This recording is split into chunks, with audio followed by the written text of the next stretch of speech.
Well, good morning and welcome to the last in the series of storms. We've been here for the last 4 talks talking about the storms of life, specifically about one storm recorded in the Bible in Matthew chapter 14, and just pulling out ideas and thoughts from that. Before I finish and conclude this series of talks, have you noticed that in the last year, our world, especially our country here in the UK, has been going from one storm to another storm? A year ago, we were talking about global terrorism, and then that gave way to the Brexit chaos. Then that gave way to the Me Too campaign, people fighting for the rights of women around the world. And then that faded away, and we came into this whole thing at the beginning of the year, the whole pandemic, the whole COVID-19 crisis. What a storm that has been. And then just a couple of weeks ago, we watched with horror on our TV sets. So we saw George Floyd choked to death, murdered on our TV screens, watching it there on the news. And that's caused a crisis around the world, a storm of protests around the world, people fighting for the rights and saying Black Lives Matter. And it's true. How true is that?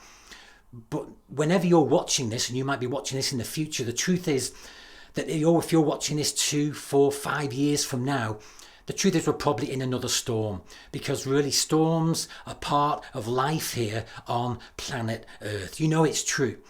And so, I want to ask you the question today: what are you going to do?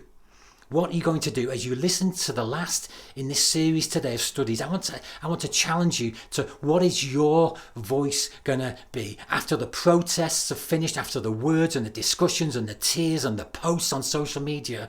What are you going to do about the storms, not just in your own life, but the storms you see around the world? So today I'm wrapping up by looking at the whole point for the storm mentioned in chapter 14 of Matthew. And then we're going to worship together, and then we'll be done. For all the other talks, to give this context, you can find them on YouTube, on our YouTube channel, or on Facebook, right here. Just look for Life Church Winslow, and all the other talks are there.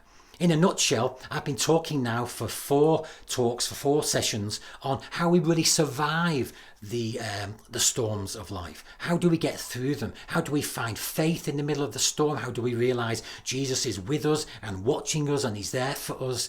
How do we get through the crisis? And I believe that's all important. I believe it's important because if you don't survive the storm, if you quit in the middle of the storm, if you even quit really living, and I don't mean life completely, if you quit living and become passive and just discouraged, how are you living the abundant life that God has got for you? Remember, God said to Jeremiah, the plans I've got for you are plans to give you a future and a hope.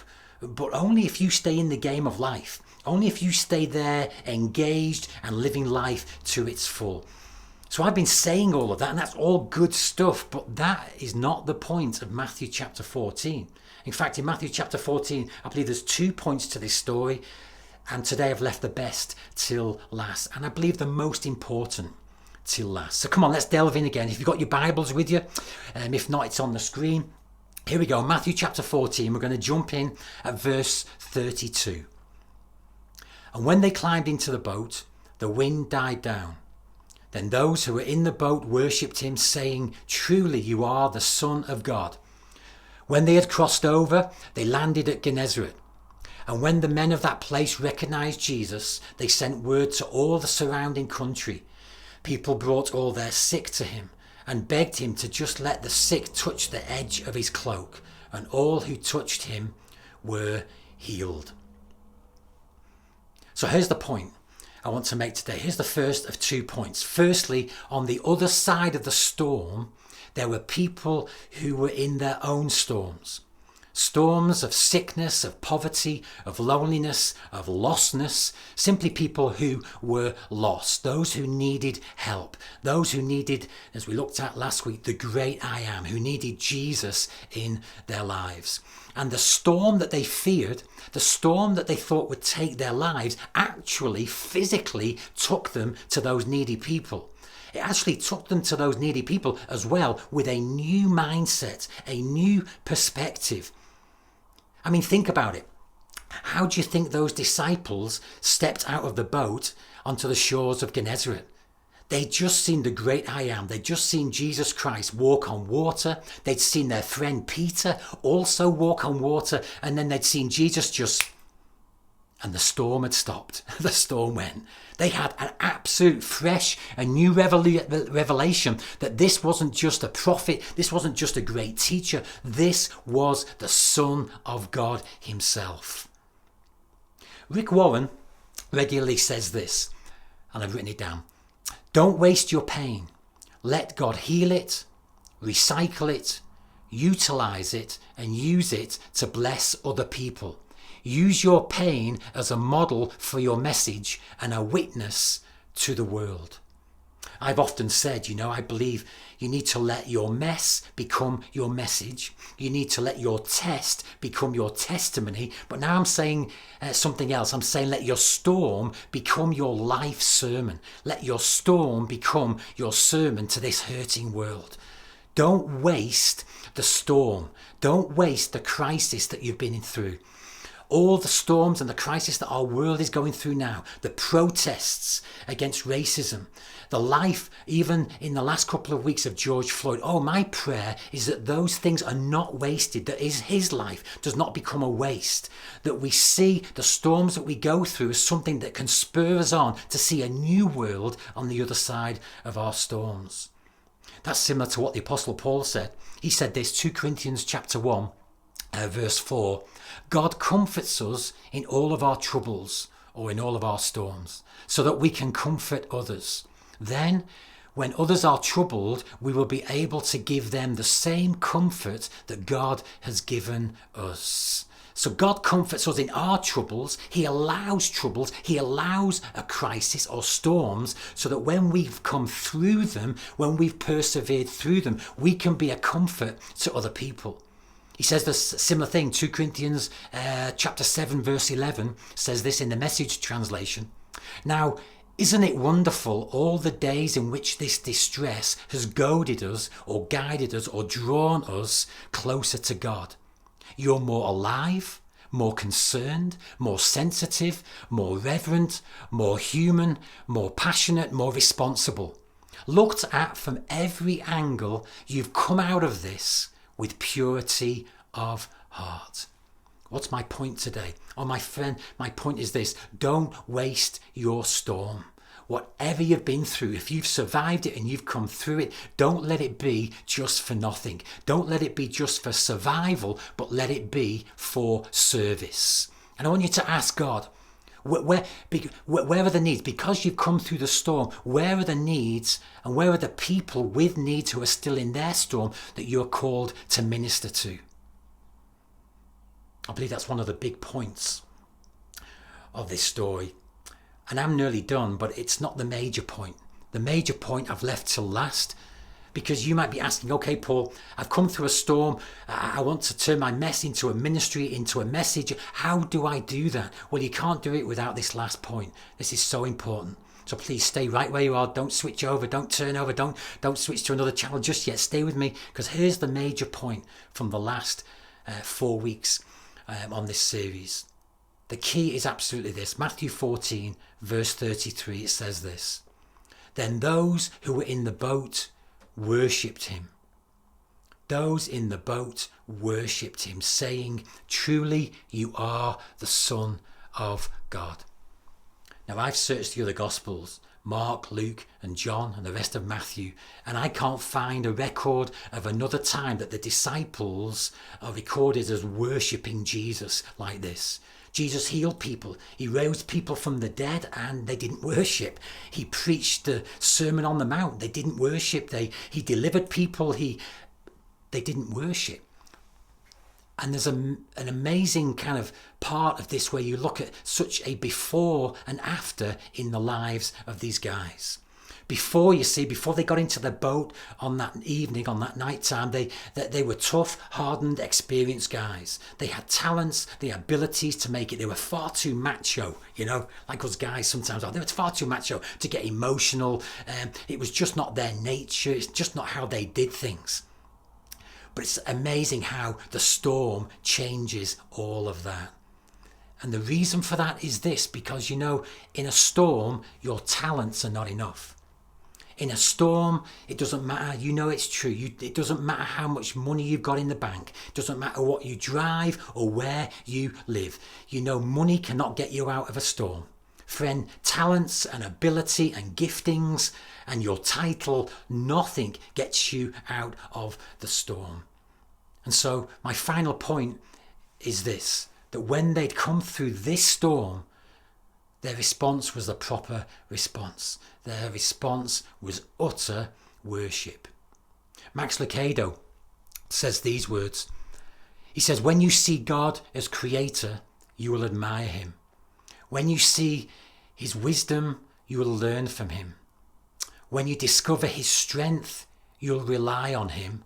But only when he saves you will you worship him. And if that's true, and I believe it is, why do we so often struggle to worship him? Oh, I'm not talking about singing songs and raising your hands now. I'm not talking about opening a hymn book and singing Amazing Grace. I'm talking about true adoration and worship. Why do we struggle with that? Why do you and me struggle with that? Well, maybe there's a hint in the book of Matthew, later on in the book of Matthew, a few chapters later, chapter 26. In chapter 26, Jesus is coming to the end of his ministry and he's coming closer to the cross. And there's an instant there that is recorded in the other Gospels as well, different details, but I believe it's the same story. Jesus gets an invitation one evening by a guy called Simon. Some people call him Simon the leper. Maybe he had leprosy and he'd been healed. Maybe that's the case. Other people called him Simon the Pharisee. Either way, this guy was very religious. He was a church-going person who I believe was on a journey in his walk with Jesus. And one evening he invited Jesus and his friends round to have some dinner, and you can imagine them reclining, passing the bread round. Maybe a bottle of wine was opening. They were just enjoying fellowship and talking deep things about the Torah, about the Bible, and what does this mean and what does that mean. And then in the midst of this moment, something horrifying happens. In the culture of their day, it wouldn't have been acceptable that a woman would have just come and joined that little group of people. But this woman, we don't really know her name. Maybe it was Mary, we don't know for sure. But this woman walks into the midst of these guys and she takes a bottle of perfume. And it's recorded that this bottle of perfume, it was worth a year's wages. Imagine that, a year's wages in that day. And she broke the bottle of perfume and she poured it over Jesus, over his head, and some of it was over his feet. And then in the midst of all of these guys, she started to just sob and to worship him. And she sat at Jesus' feet and started to wipe the perfume, this sweet perfume mixed with oils, with her hair on Jesus' feet. And everybody, you can imagine the look. You could hear a pin drop, I'm sure, in the room. There was embarrassment. There was and then somebody spoke up and said, hey, this is not right. That perfume, it was a year's wage. It could have been sold for the poor. And people started to talk and say, this is not right. What is she doing? And Jesus stopped them and he turned to Simon and he said, you know, Simon, I've been here all evening and you didn't welcome me with as it was customary, a kiss or a hug. You've not really shown me adoration. You've not really shown me any love. And this woman has. And then he said these words. Jesus said this, he who's forgiven much loves much. He who's forgiven much loves much. Now here's the point. In this story, we can be the Simon or we can be this woman. Simon was a good guy. I believe he was a good guy. He knew his Bible as much as he could at that time, and he'd read it through and through. He would have been versed in the Old Testament scriptures. But this woman maybe didn't. Maybe she was questionably good, but she wanted to know Jesus. She wanted to know Jesus. And really that sentence that Jesus says, he who's forgiven much loves much, it's not an issue of who's been forgiven more. We've all been forgiven the same amount. I've been forgiven the same as anybody watching this right now. My life, I was disgustingly sinful, morally bankrupt and filthy before God. But God forgave me, and we've all been forgiven. There's no righteous, not one, the Bible teaches us. So it's not about who's been forgiven more, but here's the key. It's the one who realizes it. It's the person who just knows that they have been forgiven, who has a revelation of how much they've been saved. and how much they were lost and how much they owe to Jesus, their Saviour. You know, and those who realise it will bring true, passionate adoration, true, beautiful worship. Like that songwriter said in our generation, I'll bring you more than a song. For a song in itself is not what I require. I'm coming back to the heart of worship. And what is the heart of worship? Friend, the heart of worship is a heart that realises, like those disciples did in that boat on that stormy sea, when Jesus stepped into the boat, that they were lost, they were going to die, they were just far away from Jesus until Jesus came into the midst of them, and then the worship sprung forth like the plug had been brought off, like the dam had been opened. If you think I'm saying today in the last session that, it's all about the Father, he's looking for people to work and to demonstrate and to do things in our generation, that you've missed the whole point.